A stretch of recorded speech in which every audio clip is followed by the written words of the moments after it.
అన్నదాతల అభిప్రాయాల మేరకే రైతు భరోసాపై నిర్ణయం తీసుకుంటామని తెలంగాణ డిప్యూటీ సీఎం బట్టి విక్రమార్క తెలిపారు. అందరి అభిప్రాయాలు తెలుసుకునేందుకే రైతు భరోసా సదస్సులు నిర్వహిస్తున్నట్లుగా చెప్పారు. ఆదిలాబాద్ జిల్లా ఉట్నూరులో Rythu Bharosa workshop deputy CM నిర్వహించారు. మంత్రివర్గ ఉపసంఘం ఆధ్వర్యంలో రైతు భరోసా పథకం విధి విధానాలపై అభిప్రాయ సేకరణ చేపట్టారు. ఈ సందర్భంగా బట్టి విక్రమార్క మాట్లాడుతూ అన్నదాతల అభిప్రాయాల మేరకు ప్రభుత్వం నిర్ణయం ఉంటుందన్నారు.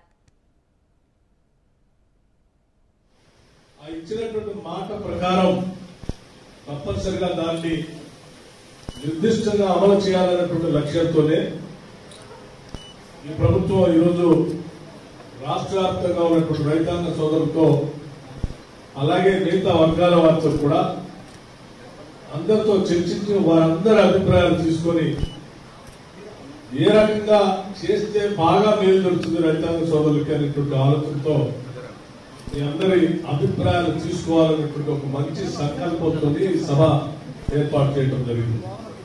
మాకుగా ప్రభుత్వ పరంగా ముఖ్యమంత్రి గారు రేవంత్ రెడ్డి గారు కానీ, వ్యవసాయ శాఖ మంత్రిగా తుమ్మల నాగేశ్వరరావు గారు కానీ, రెవెన్యూ శాఖ మంత్రిగా పొంగులేటి శ్రీనివాసరెడ్డి గారు కానీ, లేకపోతే